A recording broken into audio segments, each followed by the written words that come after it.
नमस्कार मित्रांनो, जय चौधरी क्रिएटर या आपल्या चॅनलवरती तुम्हा सर्वांचे हार्दिक स्वागत।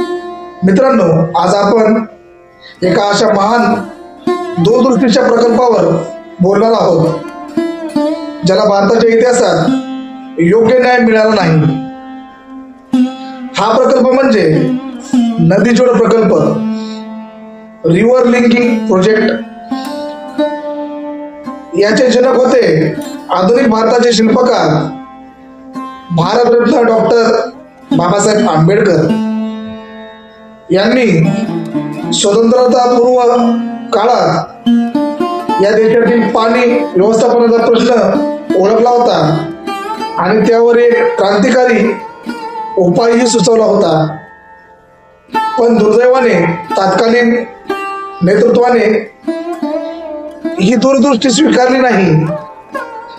आज आपण जर हा प्रकल्प तेव्हाच प्रत्यक्षात आणला असता तर भारत 2019 ते 2025 मध्ये कसा असता याचा विचार करणार आहोत। किंवा प्रकल्प जेव्हा सुरू झाला असता 1945 पासून ते 2025 पर्यंत कसा असता हे आपण पाहणार आहोत। बघा मित्रांनो, प्रकल्पाची सुरुवात आणि मूळ संकल्पना। ही प्रकल्पाची सुरुवात कोणी केली आणि त्याची मूळ संकल्पना कोणी मांडली हे पाहूया। 1945 मध्ये डॉक्टर बाबासाहेब आंबेडकर व्हाईसरॉयच्या कार्यकारी परिषदेत जलसिंचन आणि ऊर्जा मंत्री म्हणून काम करत होते।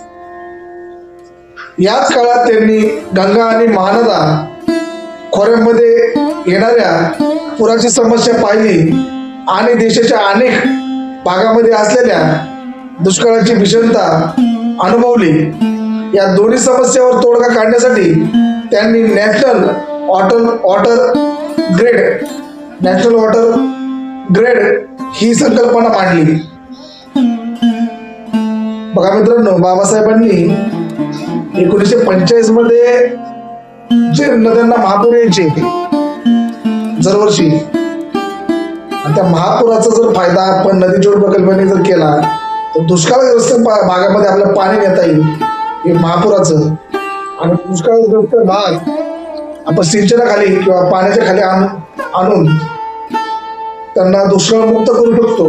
त्यावेळेस त्यांनी पाहिलेलं स्वप्न होतं किंवा त्यांची ती दूरदृष्टी होती, ती जर अंमलात आली असती तर आज आपण सुफलाम झाला असतो। पुढे बघूया।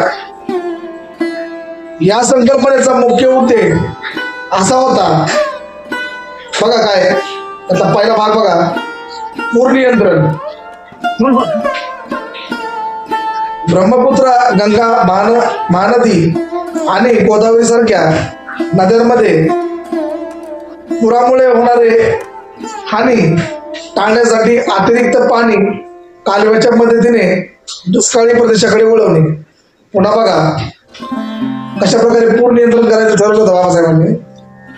ब्रह्मपुत्रा, गंगा आणि महानदी आणि गोदावरी सारख्या महानद्यामध्ये या नद्यांमध्ये पुरामुळे होणारे हानी टाळण्यासाठी अतिरिक्त पाणी कालव्याच्या मदतीने दुष्काळी भागाकडे वळवणे। दुसरं बघा, दुष्काळ नियंत्रण किंवा दुष्काळ निवारण। राजस्थान, गुजरात, महाराष्ट्र, मराठवाडा, विदर्भ, कर्नाटक आणि तमिळनाडू यासारख्या दुष्काळी राज्यांना वर्षभर पिण्याचे पाणी उपलब्ध करून देणे। या प्रकल्पातनं या सगळ्या योजना आखल्या होत्या बाबासाहेबांनी। पुढे बघा, तिसरं ऊर्जा निर्मिती।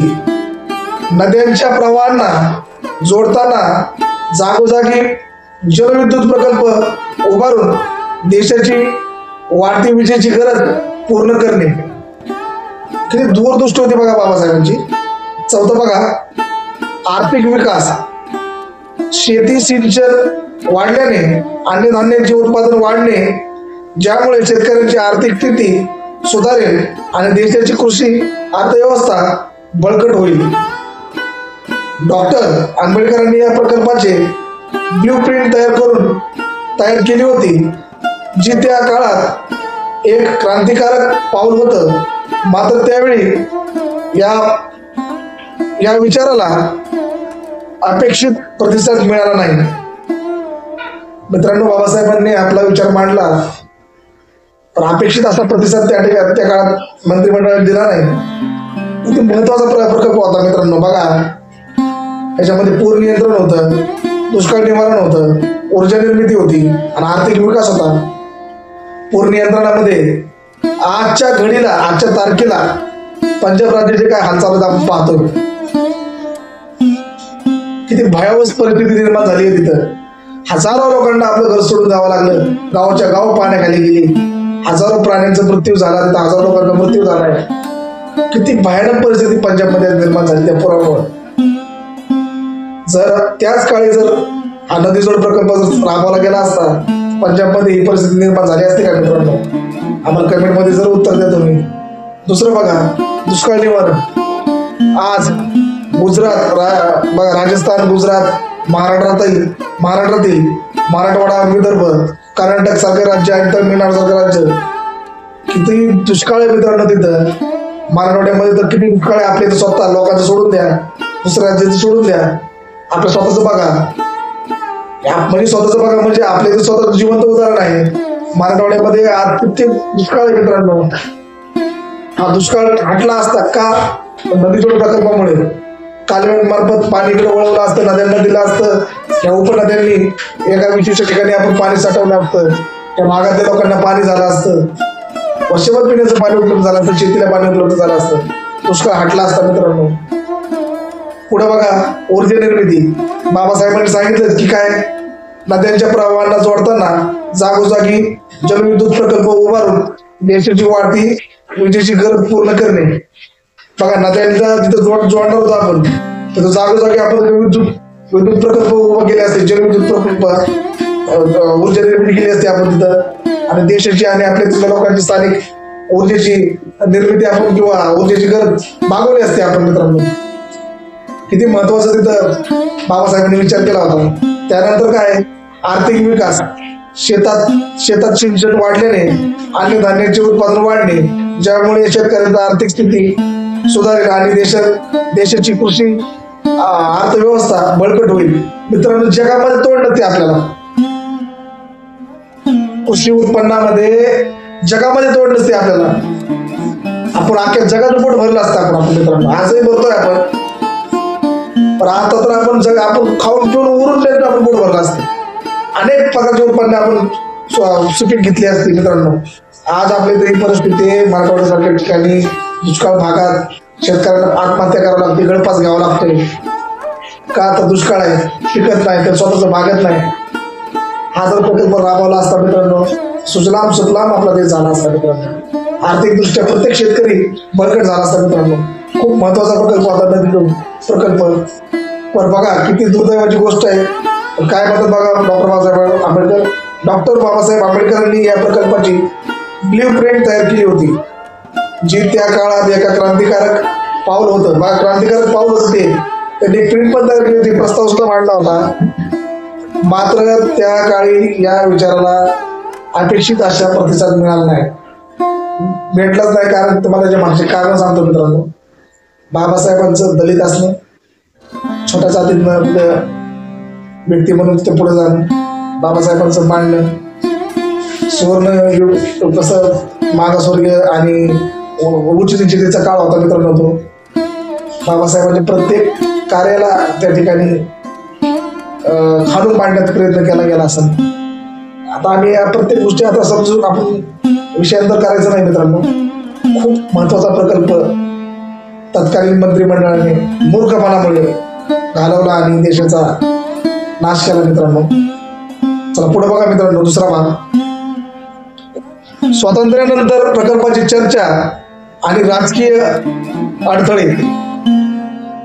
भारत स्वतंत्र झाला त्यानंतर या प्रकल्पावरती काय काय चर्चा झाली आणि राजकीय अडथळे कशाप्रमाणे निर्माण होत गेले ते बघा. स्वातंत्र्यानंतरही नदीजोड प्रकल्पाची चर्चा वेळोवेळी झाली, पण प्रत्येक वेळी ते राजकारण आणि प्रशासकीय अडथळ्यामुळे पुढे सरकू शकले नाही. आपल्या महत्वाच्या प्रकल्पामध्ये राजकारण करून मित्रांनो यांनी तो प्रकल्प पुढे सरकू दिला नाही. दुर्दैवाची गोष्ट आहे मित्रांनो आपल्या देशात. पुढे बघा, त्याचा पहिला भाग बघा. पंडित जवाहरलाल नेहरूचे सरकार 1947 ते 1964. नेहरूच्या काळात अनेक मोठे प्रकल्प जसे की भाकरा नांगल धरण सुरू झाले, पण नदीजोड प्रकल्प मोठ्या खर्चाचा असल्याने त्याला प्राधान्य मिळालं नाही. मित्रांनो, कोणताही प्रकल्प कमी खर्चाचा नसतो. मित्रांनो, हे ज्या मी प्रकल्पाची नावं घेतली ना, भाकरा नांगल धरण, हे बी काय असं फुकटात झालं नसेल, ह्याला बी मोठा खर्च आला असेल. पण मित्रांनो, नदीजोड प्रकल्प हा खूप महत्वाचा प्रकल्प होता. याच्यावरती आपल्या सरकारने खर्च करणं गरजेचं होतं. आणि ही संकल्पना 1945 ला मांडलेली आहे, ज्या वेळेस बाबासाहेब ब्रिटिशकालीन मंत्रिमंडळात जलसंपदा मंत्री होते. तर ब्रिटिशांनी खर्च केला नसता का मित्रांनो याच्यावरती? तुमची मदत कमेंट बॉक्स मध्ये सांगा. एवढ्या दूरदृष्टीच्या आणि विकासाच्या कामाला हातभार लावणारा ब्रिटिश सरकार ह्या प्रकल्पाला खर्च केला असता का नसता का? तिने हातभार लावला नसता का? जरूर तुमचं मत आम्हाला कमेंट बॉक्स मध्ये सांगा मित्रांनो. पुढे बघा,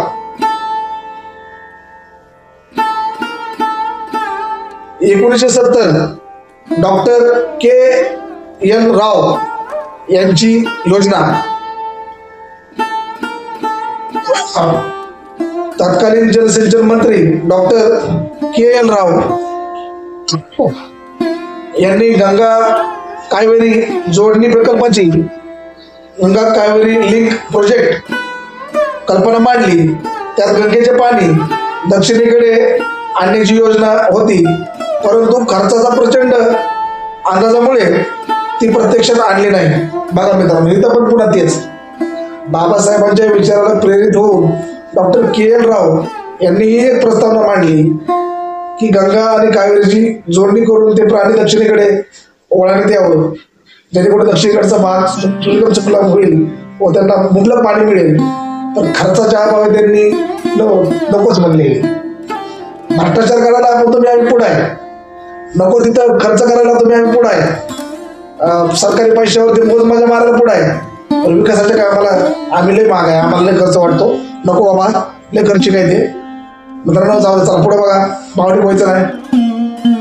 तिसरं बघा, अटल बिहारी वाजपेयीचे सरकार 1998 ते 2004 या सरकारने नदीजोड प्रकल्पाला विशेष महत्व दिले. 2002 मध्ये तत्कालीन पंतप्रधान अटल बिहारी वाजपेयी यांनी या प्रकल्पाला राष्ट्रीय स्तरावर प्राथमिकता दिली. यासाठी एका टास्क फोर्सची स्थापना केली गेली. या टास्क फोर्सने 30 नद्यांना जोडण्याची योजना आखली.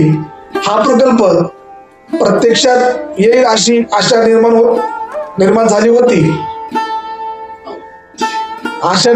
होती. टास्क फोर्स निवडलं, 30 नद्यांचा पण सर्वे झाला. मग कुठं माशी शिकली? अटल बिहारी वाजपेयी खूप दूरदृष्टीचे बाबासाहेबांसारखेच एक नेतृत्व आहे, खूप छान नेता होता तो एक. त्यांनी 30 नद्यांचं ते केलं, पण त्यांना त्यांच्या मंत्रिमंडळाने किंवा विरोधी पक्षाने त्यांना काही ना काही डिवचलं असेल, म्हणून त्यांना माघार घ्यावी लागली असेल. बघा पुढं, तो जर प्रकल्प त्यावेळेस जर राबवला गेला असताना, म्हणजे कधी 1998 ते 2004 मध्ये, काय आज बोलण्याची गरजच नाही मित्रांनो, आपण जगावरती आज राज्य करत असतो. खरंच महासत्ता झाला असतो आपण. पुढे बघा, मनमोहन सिंग यांचे सरकार 2004 ते 2014 या काळात या प्रकल्पावर काम सुरू राहिलं, पण पर्यावरणीय आणि आंतरराज्यीय वादामुळे याची गती मंदावली. का मंदावणार नाही मित्रांनो सांगा ना. तुम्ही जर हा प्रकल्प 1945 ला बाबासाहेबांनी मांडला, त्याच्यानंतर 2004 ते 2014 पर्यंत हा प्रकल्प येतोय. 2004 पासून ते 2014 पर्यंत किती मानवी वस्ती वाढली असेल, त्याच्यामुळे अजूनच जंगलतोड झाली असेल किंवा काय झाले असेल, विकास कामं झाली असतील. कशा प्रकारे आपण नदी जोड प्रकल्प करू शकलो असतो मित्रांनो, सांगा बरं. किती गावाच्या गाव आपल्याला उठावं लागली असती, अनेक तिथं जागा मोकळी करून घ्यावं लागली असते कॅनलसाठी वगैरे. बघा पुढे बघा मित्रांनो, नरेंद्र मोदींचे सरकार 2014 पासून सध्याच्या सरकारनेही नदी जोड प्रकल्पावर काम सुरू ठेवलं आहे. 2016 मध्ये कॅन बेतवा जोडणी प्रकल्पाला मंजुरी मिळाली, पण अजूनही हा प्रकल्प पूर्ण झाला नाही. याचा अर्थ प्रत्येक सरकारने या प्रकल्पाची गरज मान्य केली आहे, पण अनेक अडचणीमुळे तो प्रत्यक्षात येऊ शकला नाही. प्रत्येकाला वाटलं हा प्रकल्प गरजेचा आहे, भारी हा प्रकल्प राबवलाच पाहिजे. पण कुठं माशी जिंकली तर मला कुणी अडवले. नको ते योजनेवर तुम्ही लाखो करोड रुपये खर्च करताय मित्रांनो, आणि विकास कामाच्या याच्यावर तुम्ही करत नाही. का नाही तुम्ही आतापर्यंत केलं? एवढा महान प्रकल्प आणि एवढा देशाच्या विकासाचा हातभार प्रकल्प, का तुम्ही या प्रकल्पाची नीव नाही ठेवली देशासमोर? प्रत्येक नागरिक तुम्हाला हा प्रश्न विचारणार, जर तुम्ही आम्हाला कमेंट बॉक्स मध्ये उत्तर द्या मित्रांनो. बघा पुढे बघा, या चर्चेमध्ये प्रमुख अडथळे होते. काय अडथळे ते आपण बघूया आता खास या चर्चेमध्ये. आंतरराज्यीय वाद. मग काय पहिला, नद्यांचे पाणी एका राज्यातून दुसऱ्या राज्यात नेण्यावरून अनेक राज्यांमध्ये राजकीय वाद निर्माण झाले. काय संबंध राजकीय वाद निर्माण व्हायचा? अरे केंद्र, राज्य, त्याच्यानंतर महानगरपालिका आहेत, नगरपालिका आहेत, ग्रामपंचायती, गाव आहेत, टप्प्याटप्प्याने सगळी योजना आहे ना. कलेक्टर आहेत, प्रांत आहेत, तहसीलदार आहेत, अनेक अधिकारी आहेत. सगळ्यांना तुम्ही योजना समजून सांगा, योजनेचे महत्व समजून सांगा, योजनेचे मुहूर्त वेळ ठरवा आणि योजनेला सुरुवात करा. कोणचं राज्य आहे की ते आपलं विकास काम करून घेणार नाही, किंवा आपलं राज्य विकसित होऊन किंवा आपल्या राज्याचा विकास व्हावा असं वाटणार नाही. साफ खोट आहे मित्रांनो, हे काय अजिबात वादभीत नव्हता, यांच्या मनातच नव्हतं करायचं. बघा पुढे बघा, प्रचंड खर्च. बघा अडथळे, आपण अडथळे सांगतोय तुम्हाला. हा प्रकल्प पूर्ण करण्यासाठी शेकडो हजारो कोटी रुपयाचा खर्च अपेक्षित आहे, ज्यामुळे निधीची व्यवस्था करणे एक मोठा प्रश्न आहे. मूर्खतेचं लक्षण आहे मित्रांनो. हजारो करोड रुपये आज आम्ही लाडक्या बहिणीच्या योजनेखाली तिथे बाजूला काढून ठेवले. 1,500 रुपये प्रत्येक महिन्याला आम्ही तिथे फुकट. काहीच संबंध नाही त्या महिलेचा आणि त्या पैशाचा आणि योजनेचा. करोडो रुपये आम्ही त्यांना तिथं वाटतंय आमचं महाराष्ट्र सरकार. शेजारची बी राष्ट्र वाटतायत, राज्य वाटतायत, आणि ह्यांच्याकडे निधी नाही म्हणून सांगतायत. ते किती हसण्यासारखी गोष्ट आहे मित्रांनो. देशाच्या विकासाचा प्रकल्प डावललाय, नको त्या योजनेवरती खर्च चाललाय, म्हणून तळमळीने सांगण्याची इच्छा आहे माझी मित्रांनो तुम्हाला. पुढे बघा, दुसरं काहीतरी सांगितलं अडथळा. पर्यावरणीय परिणाम. या प्रकल्पामुळे नैसर्गिक परिस्थितीवर नकारात्मक परिणाम होतील अशी भीती पर्यावरणवाद्यांनी व्यक्त केली. हा, हे मान्य करतो मी. तुम्हाला सांगतो कशा प्रकारे, कारण की मी माझंही ऍग्रिकल्चर जॉग्राफी मध्ये मी पदवी घेतलेली आहे. शेती भूगोल माझा मी याच्यावरती पदवी संपादन केलेली आहे. मी तुम्हाला सांगतो कशा प्रकारे. त्याच्यामध्ये कसं होईल मित्रांनो, 1945 पासून ते 2025 पर्यंत जर विचार करायचा झाला, खूप मोठ्या प्रमाणात विकास झालाय. या विकास कामामध्ये रस्ते झालेत, मानवी वस्त्या वाढलेल्या आहेत, मोठ्या प्रमाणावरती घरे विकास कामं झालेले आहेत, इंडस्ट्री झालेली आहे, मोठ्या प्रमाणावरती त्या टायमाला बी झाड वृक्ष तोडणे झालेले, जंगलतोड झालेली आहे. आता हे प्रकल्प राबवायचा म्हटल्यानंतर कॅनल येणार, कॅनलमुळे झाडं ही तोडली जाणार किंवा हे होणार, किंवा तिकडले जे प्राणी जैवविविधता आपल्याकडे येणार, इकडे तिकडे अस्तव्यस्त होणार. अनेक घटना पर्यावरणीय घडणार, कारण मी मान्यता देतो, पण याचा काही परिणाम नाही होणार, उलट्याचा फायदाच होणार मित्रांनो. चला बघा तिसरा भाग बघा. जर हा प्रकल्प पूर्ण झाला असता तर 2025 पर्यंतचा फायदा, आता खरा भाग, फायद्याचा भाग आतापर्यंत आपण सगळं पाहिले बघा.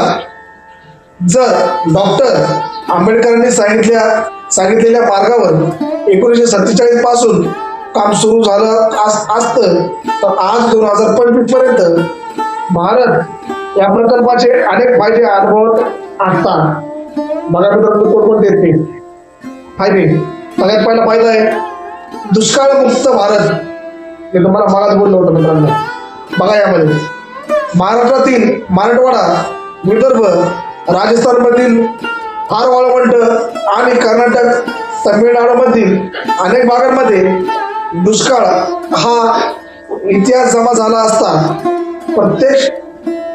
प्रत्येक शेतीला पाणी मिळाल्याने अन्नधान्याचे उत्पन्न 100% वाढले असते. 100%. बघा दुसरा फायदा पूरमुक्त भारत. आसाम, बिहार आणि पंजाबमध्ये होणारे महापूर नियंत्रित झाले असते. दरवर्षी होणारी हजारो कोटी रुपयाची आर्थिक हानी आणि जीवहानी टाळली असती. उदाहरणार्थ पंजाबमधील पूरग्रस्त भागातील लोकांना स्थलांतर करावे लागले नसते. आज पंजाबमध्ये जी परिस्थिती निर्माण झाली ना, परिस्थिती कधी निर्माण नसती झाली, कुठल्याच राज्यात नसती झाली. पुढे बघा तिसरा फायदा आर्थिक विकास. शेतीबरोबरच जलवाहतूक आणि पर्यटन वाढले असते. लाखो तरुणांना रोजगार मिळाला असता. देशाचा GDP अनेक पटीने वाढला असता. खरं मित्रांनो, गोड्या पाण्यातील मासेमारी झाली असते, रस्ते वाहतूक वाढली असती, पर्यटन वाढलं असतं, सुजलाम सुफलाम झाला असतं सगळा देश आपला. विकासाचं गुणाला पडले हो. आम्हाला भ्रष्टाचार करण्यापासूनच फुरसत मिळालं, का तर आमच्याकडे निधी नाही चांगला प्रकल्प राबवण्यासाठी. पुढे बघा पाचवा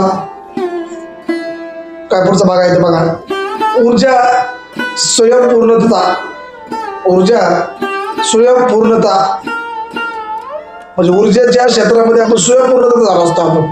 बघा देशातील जलविद्युत प्रकल्पाची संख्या वाढली असती, ज्यामुळे ऊर्जा पुरवठ्याची समस्या पूर्णपणे सुटली असती आणि पर्यावरणाची हानी टाळता आली असती. मित्रांनो खूप महत्वाचा विषय हा तुम्हाला सांगतो. हजारो टन कोळसा जाऊन ती भट्टीच्या मार्फत ऊर्जा निर्मिती केली जाते. तर हे बघा ना, इथे आपल्याला ऊर्जा निर्मिती मिळाली असती. त्या पाण्याच्या प्रवाहामुळे ते फिरला असता आणि इंजन आणि ऊर्जा निर्मिती झाली असती. आणि ऊर्जेच्या क्षेत्रामध्ये आपण 1 नंबरला असतो. कधीच लाईट गेली नसती. 24 तास लाईट शेतीसाठी बी आपल्या मानवी वस्तीसाठी बी. किती महत्वाचा प्रकल्प होता मित्रांनो, किती फायदे होते आपल्यासाठी. आज आपण इतर देशांना लाईट विकली असते आपण आज, किंवा पुरवली असते. बघा चौथा भाग बघा मित्रांनो. आजच्या शहरीकरणात प्रकल्पाची अंमलबजावणी. महत्वाचा भाग आहे मित्रांनो. आजच्या वाढत्या शहरीकरणामुळे नदीजोड प्रकल्प राबवणे अधिक कठीण आहे, त्याचबरोबर अधिक सोयीस्करही आहे. बघा दोन मुद्दे आम्ही या ठिकाणी मांडले. पहिला कठीण आणि सोयीस्करही. कशा खोटं बोलायचं, थोडे अडचणी आहे आणि सोयीस्कर पण आहे. कशा प्रकारे बघा. कठीण का आहे हे बघा. का आहे प्रत्येक गोष्टी समजून सांगणे गरजेचं आहे. उचलली जीभ लावली टाळायला काय अर्थ नाही. शहराचा विस्तार. अनेक नद्यांचा जवळ बघा. शहरांचा विस्तार. अनेक नद्यांच्या जवळ शहरे आणि वस्त्या विकसित झाल्या आहेत, ज्यामुळे कालव्या वाढवण्यासाठी भूसंपादन करणे एक मोठी समस्या बनली आहे. अतिशय उत्तम आणि एकदम पॉइंटवरती लक्ष केंद्रित करणारा हा मुद्दा आहे. 1945 पासून ते 2025 पर्यंत नदीच्या कडेने किती गावं वाढली, किती शहरी वस्त्या वाढल्या. आणि जर आपल्याला कॅनल काढायचं म्हणलं तर भूसंपादन मिळवणं हे कठीणच जाणार आहे मित्रांनो. कारण की त्या लोकांकडून आपण कशी काय जमीन मिळवायची, खूप बेकार परिणाम झाला. दुसरा बघा, पर्यावरणीय नियम. पर्यावरणीय नियम काय सांगतात बघा. आज पर्यावरणाचे नियम पूर्वीपेक्षा खूप कठोर आहेत. यामुळे पर्यावरणाची अंमलबजावणी करताना अनेक परवानगी आणि संशोधने करावी लागतील. साहजिक आहे मित्रांनो, आतापर्यंत विकासाच्या नावाखाली आपण हजारो झाडांची कत्तल केली. नद्यांमधील प्रवाहांमध्ये आपण, नदीपात्रामध्ये आपण भर घालून जागा निर्माण करून बिल्डरांना विकली. ती बिल्डरांना विकल्यामुळे ते नदीचं पात्र छोटं झालं, पाणी मावेना गेलं. मग ते आपली रुद्ररूप करून लोकांच्या घरात शिरायला लागलं. खरं बोललं तर मग तुमचा भ्रष्टाचार उघड येईल. म्हणून हे सगळं तुम्ही आम्हाला आज आडवं घातलं. हजारो नियम आणि अटी शर्ती पूर्ण करून तुम्हाला पुढे जावं लागेल. हे आमच्याकडून पूर्ण होणारच नाही, कारण की तुमचा भ्रष्टाचार उघड व्हायला लागलाय. त्याच्यामुळं जाऊ द्या, पुढे बघा. तर हा प्रकल्प कशा प्रकारे सोप्या पद्धतीने राबवता येईल ते बघूया आपण आता. पुढे बघा. दुसरं, सोपे कसे आहे. त्यातला पहिला भाग बघा आमचा, आधुनिक तंत्रज्ञान. आज आपल्याकडे GPS, ड्रोन आणि आधुनिक मशीन आहेत, ज्यामुळे प्रकल्पाची योजना आणि अंमलबजावणी अधिक अचूकपणे आणि कमी वेळात करता येऊ शकते. हे तरी मान्य आहे की नाही. आधुनिक विकासाच्या जीवावरती, तंत्रज्ञानाच्या जीवावरती आपण हा प्रकल्प राबवू शकतो की नाही. पुढे बघा, पाण्याची गरज. वाढत्या शहरीकरणामुळे पाण्याची गरज वाढत आहे. त्यामुळे या प्रकल्पाची आवश्यकता अधिक स्पष्ट झाली आहे, ज्यामुळे राजकीय इच्छाशक्ती वाढू शकते. पूजा, खिडकी उघड आहे, खिडकी उघड.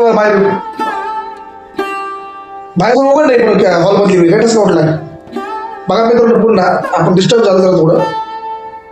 पाण्याची गरज बघा. वाढती शहरीकरणामुळे पाण्याची गरज वाढत आहे. त्यामुळे या प्रकल्पाची आवश्यकता अधिक स्पष्ट झाली आहे, ज्यामुळे राजकीय इच्छाशक्ती वाढू शकते. पाण्याची गरज खूपच आहे महत्वाची मित्रांनो. जल है तो कल है या संकल्पनेने प्रत्येक राजकीय नेत्याला आणि प्रत्येक राजकीय पक्षाला याची गरज भासेल आणि ते आपोआप आपल्याला परवानगी देतील. त्यासाठी फक्त प्रकल्प उभा राहण्याची आणि एक महान नेत्याची आपल्याला गरज आहे. जर महान नेता जर एखादा आला, त्याच्यामुळे आपल्याला खरंच हा प्रकल्प आपल्याला राबवता येईल. या संपूर्ण चर्चेच्या निष्कर्षाकडे पोहोचत असताना बघा मित्रांनो, निष्कर्ष आणि समाजाला आव्हान. जय चौधरी क्रिएटर या चॅनलचा मी मालक प्रवीण सुनील चौधरी. आम्ही आमच्या चॅनल मार्फत समाजाला एक आव्हान करू इच्छितो. ते बघा कशा प्रकारे. मित्रांनो, डॉक्टर बाबासाहेब आंबेडकरांनी मांडलेला हा नदीजोड प्रकल्प फक्त एक जलव्यवस्थापनाची योजना नव्हती, तर ती एक आत्मनिर्भर भारताची दूरदृष्टी होती. त्यांनी पाहिलेलं स्वप्न जर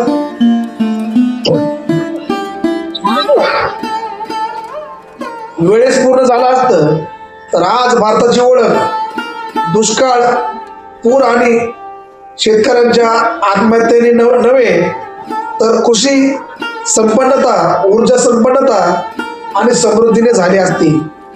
मी पाठीमागच तुम्हाला बोललो ना मित्रांनो, आपली भारताची जगामध्ये ओळख काय काय झाली असती. पुन्हा बघा, मला महत्वाचं वाटतंय, डॉक्टर बाबासाहेब आंबेडकरांनी मांडलेला हा नदीजोड प्रकल्प फक्त एक जल व्यवस्थापनाची योजना नव्हती, तर ती एक आत्मनिर्भर भारताची दूरदृष्टी होती. त्यांनी पाहिलेलं स्वप्न जर वेळेस पूर्ण झालं असतं तर आज भारताची ओळख दुष्काळ, पूर आणि शेतकऱ्यांच्या आत्महत्येने नव्हे तर कृषी संपन्नता, ऊर्जा संपन्नता आणि समृद्धीने झाली असती. खरं का खोटं मित्रांनो? आपण कमेंट बॉक्स मध्ये जरूर सांगा. बघा, आपल्याला हे लक्षात घ्यायला हवे की कोणत्याही मोठ्या प्रकल्पात अडचणी येतात, पण त्या दूर करण्यासाठी सक्षम नेतृत्व आणि राजकीय इच्छाशक्तीची गरज असते. खरंच मित्रांनो, सक्षम राजकीय नेतृत्व आणि इच्छाशक्तीची गरज असते.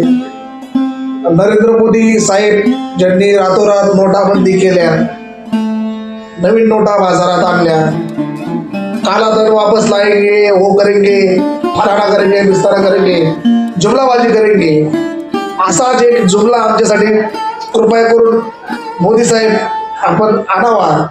डायरेक्ट रातोरात घोषणा करून टाकावी. नदी जोड प्रकल्प उद्यापासून चालू होत आहे. या प्रकल्पाला